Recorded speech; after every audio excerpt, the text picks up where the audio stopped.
Today we're going to talk about how to custom synthetic RIT dye plastic action figure parts.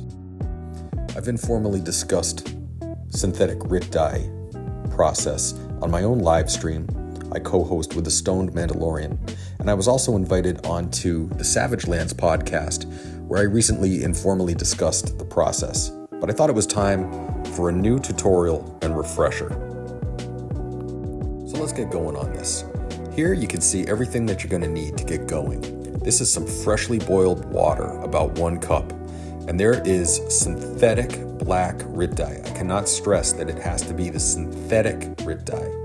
And this green guy here is what we're doing, except for that this one was custom painted with green Tamiya spray paint, and the under surface that I'm pointing at there and the accessories were RIT dyed with synthetic red RIT dye.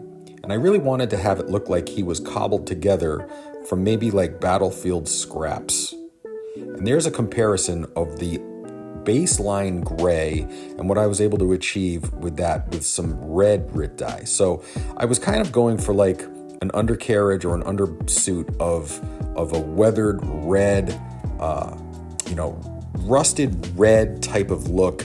And not everything was aged at the same time. So these are add-on parts and pieces. So that's kind of what I was going for. Also, his shoulder-mounted weapon, the bazooka there, that was also RIT dyed a navy blue. So you can do all kinds of things with the RIT dyes. Today's project is we're going to go and we're going to try to make an updated version of the classic black and yellow Cobra bat that I'm pointing at there. And we're going to use this base figure of the Black Series Ned B. Those are the parts all broken down. That's what we're going to use to RIT dye and construct a new figure. Now, the yellow parts on the classic bat are what I'm going to try to achieve. I'm going to take some liberties with it, but the shoulder pads, for instance, are going to remain that yellow.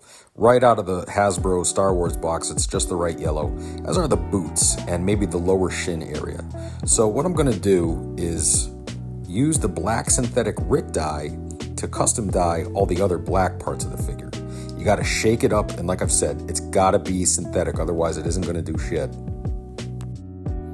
And we're shaking, get all that stuff mixed up well. Now we're going to put in about 3 tablespoons. Well, we're going to start out with 1 tablespoon. Ultimately, I put in 3, but we're going to start out with 1 tablespoon. You really don't need very much. And now remember, that's freshly hot boiled water. You really want to make sure that water is nice and hot. Give it a quick stir with a nice slotted spoon. And remember, you cannot have enough shop towels around, otherwise you're getting divorced. I'm telling you right now.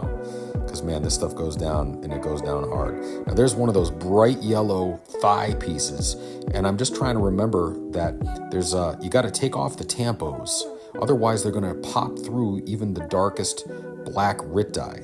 So what you do is you take some acetone, take some stuff out of your wife's nail polish kit, take some acetone, and then take a rag like that, and then just wipe it off. Now it's going to be hard, but you can get it off. Here's the box of marriage insurance, those wipes, that's key. They work really well and they absorb the RIT dye really nicely. Now I'm just sort of going through and selecting some parts and pieces. We're going to dip that into that hot black RIT dye. And I'm going to put this forearm piece in as well. Now put that spoon in there and give it a little stir-a-rooski one more time. And you want to make sure that all of the RIT dye has dissolved in the hot water, and even in just a few seconds it's starting to go dark. You can really start to see it go dark. Now here's the breastplate. The breastplate that I'm just about to hold up is pretty tampoed up. There's a blue sort of insignia on it, and there's the breastplate that I matched up there. But that scarring and the blue tampos, all of that has to come off with the acetone. If you don't, that's okay, but it's going to pop through underneath the black. And for a bat trooper, I don't really want the Star Wars markings. I guess the battle damage would be cool, I guess, to have it sort of pop underneath, but I'm going to do my own weathering. So I'm going to focus hard and spend some time getting that off with the acetone. The plan, once all of the tampos and everything are removed, is to then mimic that black bat trooper. We might try to do some sort of chest plate like on the original one, maybe somewhere in this area do something, maybe put some decals on it or something like that. But I'm gonna pick up the green one again here in a second. And really what I'm trying to do is I wanted to just show you the differences. So there is the green paint. And while it looks wonderful, it really does look nice. It's a whole entirely different process.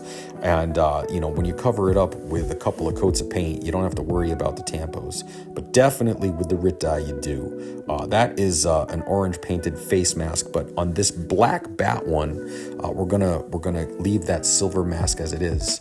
And then there's, again, that's just the weathering powders on that blue bazooka. You can start to see how it makes the detail come alive. Pretty cool.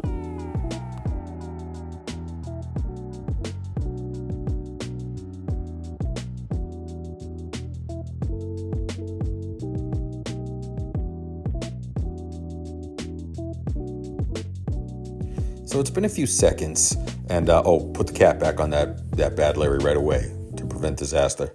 And then I'm going to take a look here, stir it up, take a look and see what's going on with it. And I've decided, I think I'm going to add a little bit more, maybe another tablespoon or so, just to kind of kick it. So the more you add, and the more you stir it up there, the more RIT dye you have and the hotter the temperature, the quicker it's going to all RIT dye together. So, my goal was to, make it rich black, and it's kind of going slow with just the 1 teaspoon. So my goal was maybe add a little bit more and see if we can really kick it off. In part 2, I'm going to tell you how long it took to achieve jet black results. Thanks so much, and peace.